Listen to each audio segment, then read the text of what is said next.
The treasure within.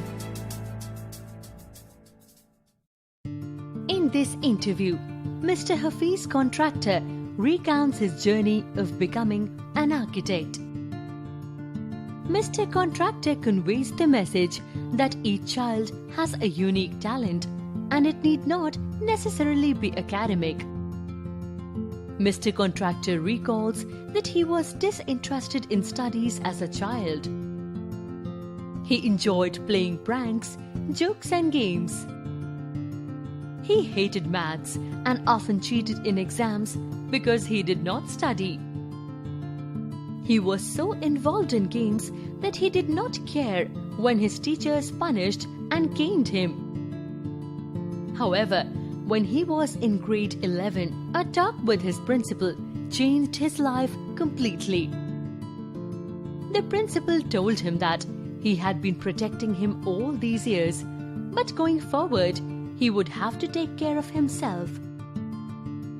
The principal also helped Mr. Contractor recognize that his mother had worked hard to provide him with a good education. So, that year, Mr. Contractor stayed away from all sports and games despite being a champion sportsman. He scored 50%, which for him was as good as distinction, 75%. Mr. Contractor wanted to join the army or the police force, but his aunt and mother wanted him to complete his graduation. Since his scores were very low, Mr. Contractor had to use influence to secure a seat in college, where he began studying German. When his German teacher died, he began learning French from his cousin, whose husband was an architect. One day, while at the architect's office, he noticed a design flaw in someone's drawing of a window detail. The architect was surprised when he realized that the window would indeed not open if designed in that manner. He made Mr. Contractor draw a few more designs, which he did brilliantly. Mr. Contractor successfully went on to clear the entrance examination to the architecture college and secured a first class throughout college. He attributes his skills to the games he played during his school days. He would often have design competitions with one of his friends at school. After seeing one of his sketches, his teacher, Mrs. Gupta, predicted that he would grow up to become an architect.